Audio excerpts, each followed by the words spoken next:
¿Qué tal, chicos? Vamos con la segunda parte, ¿sí? De los diferentes tipos de Estado. Ya vimos en el video de recién el Estado absolutista y el Estado liberal, ¿sí? No les dije que el Estado liberal llega aproximadamente hasta la década del 30, ¿sí? Así que tengan en cuenta eso también para el cuadro. Em, Va desde entonces la Revolución Francesa hasta la década del 30, a grandes rasgos.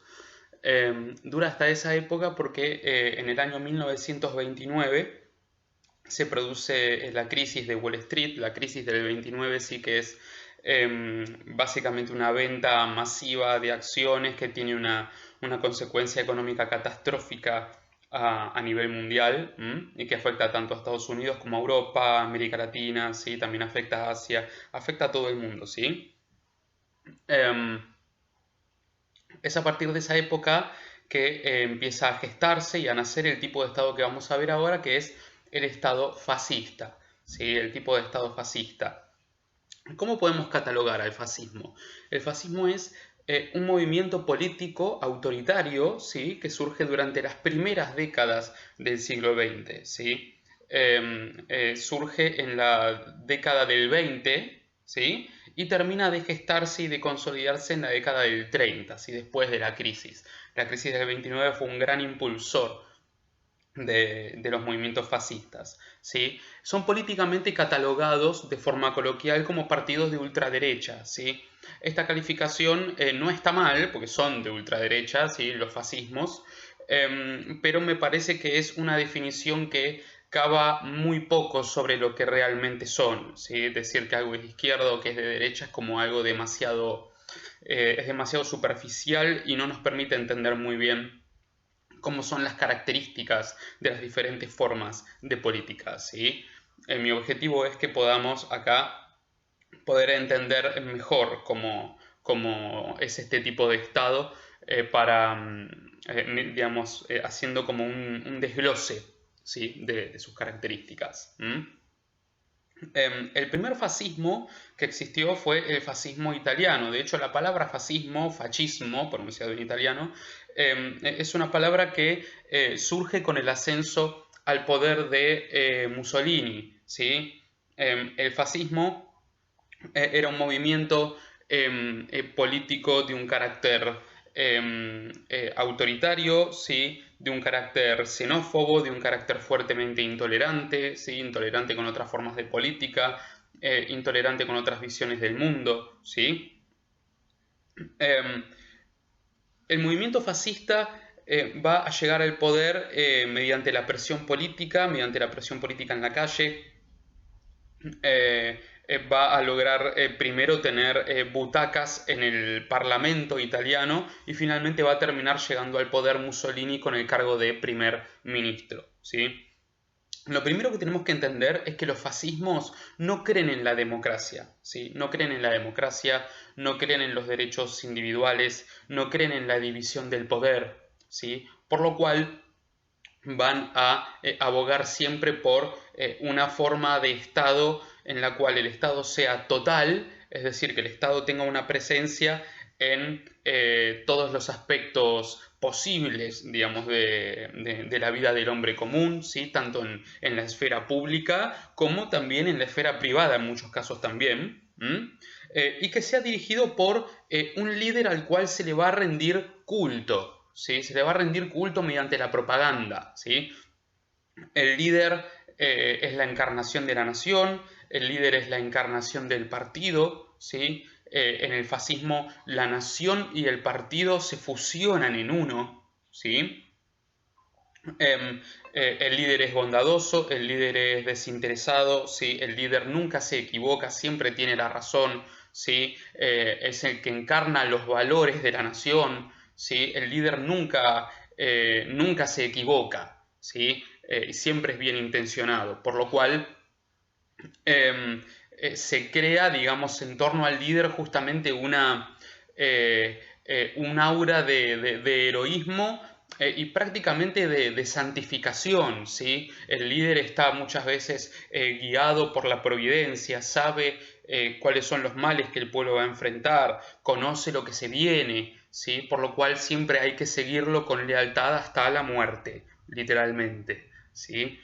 El Estado total, como digo, tiene intervención en todos los aspectos de la esfera pública, ¿sí?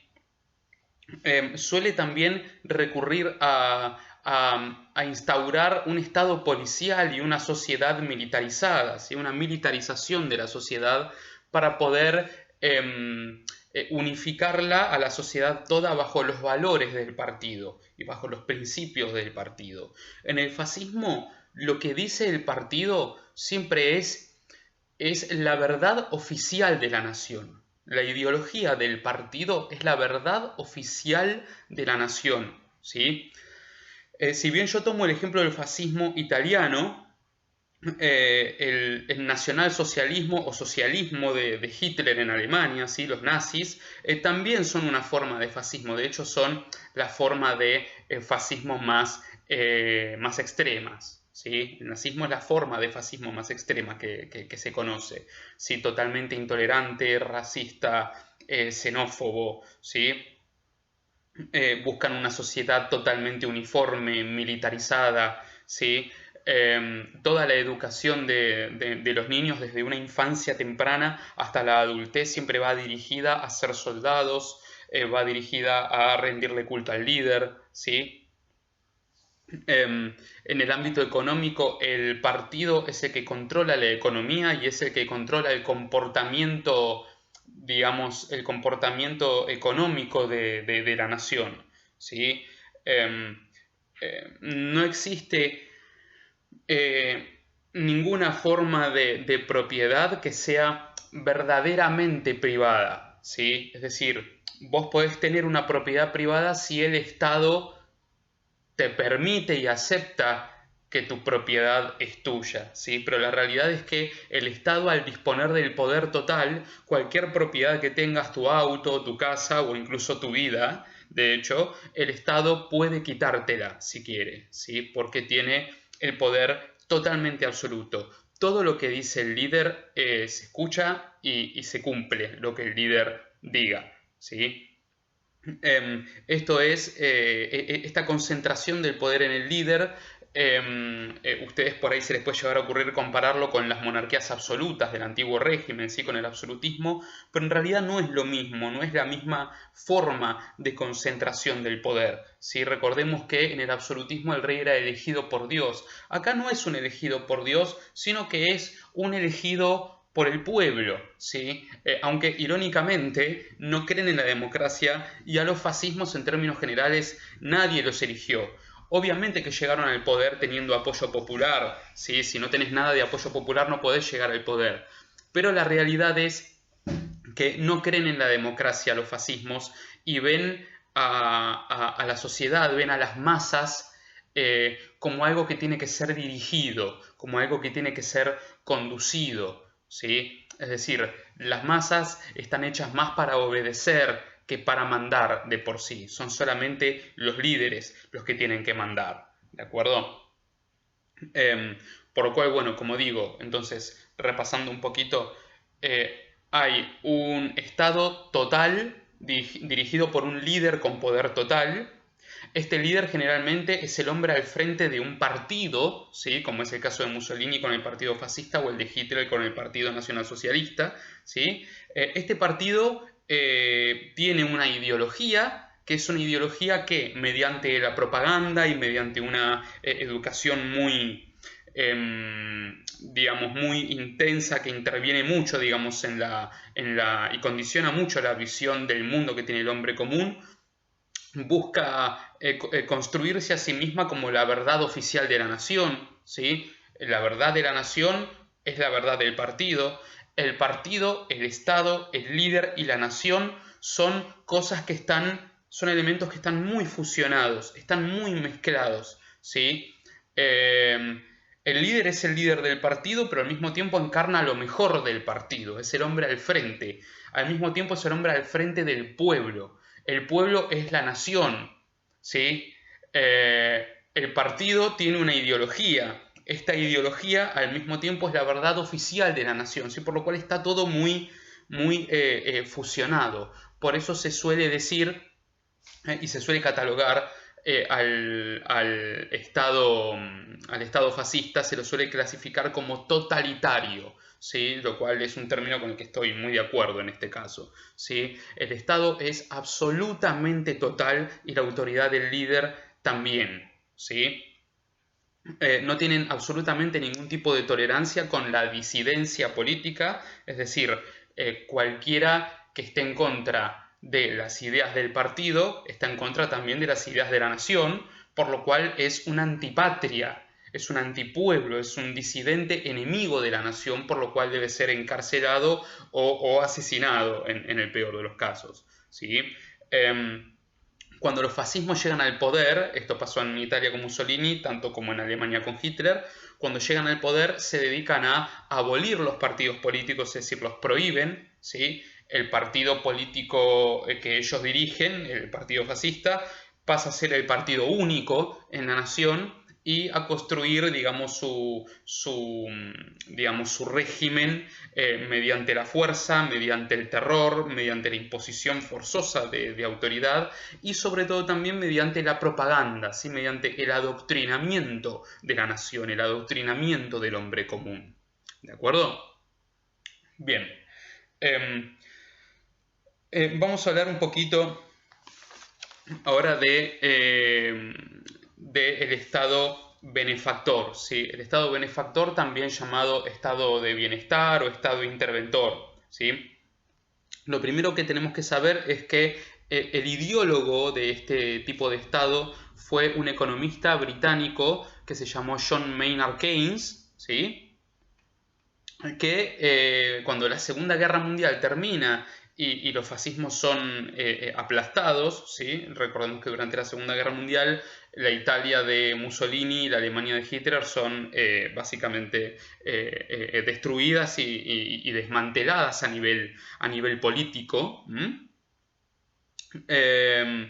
Cuando la guerra termina, los fascismos ya no existen y hay una gran crisis económica, como después de toda guerra, ¿sí? Las naciones que formaron parte de la guerra, en este caso Europa principalmente, están devastadas económicamente por la guerra, por lo cual este economista británico John Maynard Keynes, también llamado Keynes, ¿sí? Una castellanización de su apellido, es el hombre que va a proponer un modelo de Estado que le va a permitir a Europa salir de la crisis en la que está y que también va a generar en los Estados Unidos una edad de oro del capitalismo, ¿sí? Que va a durar aproximadamente a partir de los años 50, ¿sí? 1948, 1950, hasta el año 1973, ¿sí? Que es cuando esta forma de Estado va a caer, ¿sí? Recordemos, antes de empezar a explicar esto para que lo podamos entender mejor, recordemos que cuando la Segunda Guerra Mundial termina, el mundo queda en un estado bipolar, ¿sí? ¿Qué significa esto? Que va a quedar dividido en dos grandes áreas hegemónicas de influencia, ¿sí? Que son, por un lado, el comunismo, ¿sí? Más que nada en el hemisferio este del mundo, ¿sí? Es un bloque de naciones dirigido por la Unión Soviética, ¿sí? Rusia, la Rusia comunista, y seguido también por otras naciones como China, como Corea del Norte, ¿sí? Que se le va a acoplar después, ¿sí? Vietnam y otras naciones del bloque soviético, ¿sí? El bloque comunista. Y por otro lado, en Occidente tenemos al bloque capitalista, más bien de principios liberales, de propiedad privada, que va a estar dirigido, capitaneado por los Estados Unidos, ¿sí? Bloque al que también va a pertenecer Francia, va a pertenecer Inglaterra, ¿sí? Canadá, y las naciones que forman parte de la Commonwealth, básicamente, que significa riqueza común, que es una alianza económica entre naciones que se forma después de la Segunda Guerra Mundial, ¿sí? Ahora bien, cuando este tipo de Estado, el Estado benefactor, triunfa en los Estados Unidos, va a tener la tarea de mantener bien a la población, y de garantizar que el hombre común tenga, el trabajador asalariado, tenga una vida sin escasez, sin insatisfacción, ¿sí? Para impedir por todos los medios que se aboque ideológicamente al comunismo, ¿sí? Que se vuelque ideológicamente al comunismo. Vamos a caracterizar un poquito a este tipo de Estado, ¿sí? Primero y principal, el Estado benefactor lo que busca es recuperar la estabilidad social y el crecimiento económico en el occidente de la posguerra para poder de esta manera contener el avance del comunismo, ¿sí? Eso en un primer punto. Busca también, mediante la intervención en la economía, ¿sí? Este tipo de Estado es interventor en la economía, a diferencia del Estado liberal, va a buscar garantizarle al hombre común salud, educación, techo, pleno empleo, capacidad de consumo, ¿sí? Capacidad de crecimiento en el ámbito laboral, ¿sí? Busca a grandes rasgos el Estado benefactor asegurar la vida de la población de la cuna hasta la tumba, ¿sí? De la cuna hasta la tumba literalmente, de hecho, porque tanto en el momento del nacimiento, lo que son los primeros días, lo que es el parto y demás, todo está subvencionado por el Estado, y también la sepultura de los difuntos también está generalmente a cargo del Estado, por lo cual es literalmente desde la cuna hasta la tumba que se busca que la vida del hombre común esté asegurada. Mismo si una persona se queda sin trabajo, que tenga una pensión, que tenga un seguro de desempleo, ¿sí? Que cuando ya cumple determinada cantidad de años pueda tener una jubilación, ¿sí? Son muchos beneficios de los cuales el hombre empieza a disfrutar durante el auge de este tipo de Estado, ¿sí? El Estado benefactor o de bienestar. Este tipo de Estado va a buscar también que haya una inclusión, digamos, entre las fuerzas del capital y las fuerzas del trabajo, ¿sí? Y el Estado se va a aportar como una especie de mediador entre los patrones, ¿sí? Por definirlo de alguna manera general, y los trabajadores, ¿sí? Que el trabajador y el patrón, ante desacuerdos por temas laborales, por temas de salario y demás, que el Estado se pueda comportar como un árbitro entre ambos, ¿sí? Entre el patrón y los empleados, para poder garantizar una relación pacífica entre ellos y que haya, digamos, acuerdos que dejen satisfechas a las dos partes, ¿sí? Para evitar problemáticas sociales y para evitar disconformidades, porque en ese tiempo las disconformidades, por lo menos para el punto de vista norteamericano, las disconformidades derivaban en comunismo, ¿sí? Por lo cual había que evitar las disconformidades en la población, ¿sí? Garantizar que la población esté satisfecha. Por lo cual se forma como esta especie de acuerdo tácito, ¿sí? Digamos, entre el obrero, entre el capital y entre el Estado, ¿sí? ¿Por qué? Porque el obrero es como que de algún modo renuncia al comunismo, ¿sí? A cambio de la garantía por parte del Estado de que la riqueza se va a distribuir y ante la garantía de un modo de vida más igualitario y de la existencia de pleno empleo, ¿sí? El trabajador asalariado necesita pocas cosas, ¿sí? Necesita salud, educación, seguridad y necesita tener un trabajo para poder ganar dinero y vivir lo mejor que pueda, ¿sí? El Estado benefactor busca garantizar estas cosas, busca satisfacer estas cosas, ¿sí? Obviamente, para satisfacer estas cosas va a necesitar recaudar muchos impuestos, ¿sí? Este es uno de los defectos, por decirlo de algún modo, del Estado benefactor, ¿sí? Necesita de muchos recursos, necesita poner sobre la población una carga impositiva bastante alta para poder darte a cambio educación gratuita, salud gratuita, jubilaciones y pensiones, un control de calidad muy eficiente en lo que es los productos y el trabajo. Esto los liberales obviamente lo critican mucho. Se critican los impuestos altos, critican que el Estado intervenga en la economía, ¿sí? pero al mismo tiempo también tuvo grandes aspectos positivos el Estado benefactor, ¿sí? Durante las décadas del 50 y del 60 y los primeros años de la década del 70 se produjo un gran aumento del comercio internacional, ¿sí? El comercio en Occidente se volvió mucho más dinámico, ¿sí? Hubo un aumento drástico de las matrículas educativas, ¿sí? Prácticamente el 100% de los niños en los Estados Unidos, en Inglaterra, tenían una educación primaria y secundaria, ¿sí?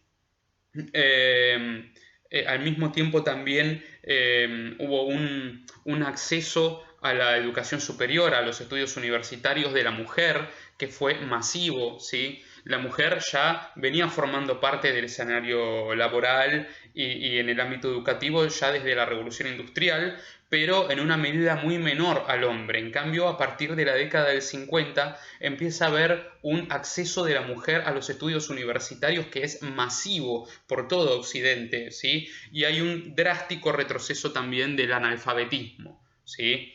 Empieza a haber una reducción tremenda de la cantidad de gente analfabeta que existe, ¿sí? Lo cual, bueno, todas estas cosas son muy positivas porque tenemos a una sociedad mucho más educada, con mucho más acceso al consumo, con acceso al trabajo, ¿sí? Y que disfruta de ciertos beneficios y de cierta dignidad que en contexto de la guerra y preguerra no había podido disfrutar. Hay una inclusión social mucho mayor, muchas veces a costa simplemente de querer contener al comunismo, ¿sí? Pero al mismo tiempo, bueno, es algo que tiene muchísimos aspectos positivos. Este tipo de Estado va a llegar a su fin en 1973 con la crisis del petróleo, ¿sí? Que fue básicamente, es todo otro tema más complejo que no lo vamos a ver al menos este año. Lo vamos a ver recién en cuarto año, ¿sí? En el cual se produce un aumento, digamos, del precio del combustible, del precio de los plásticos, de la energía eléctrica, y hay toda una crisis económica global que va a volver al Estado benefactor imposible de realizarse, por lo cual se va a tener que reformular a nivel económico y social, ¿sí? Así que bueno, llegamos hasta acá. Chicos, les mando un saludo y después subo la actividad que tenemos que hacer con estos videos, ¿de acuerdo? Chao.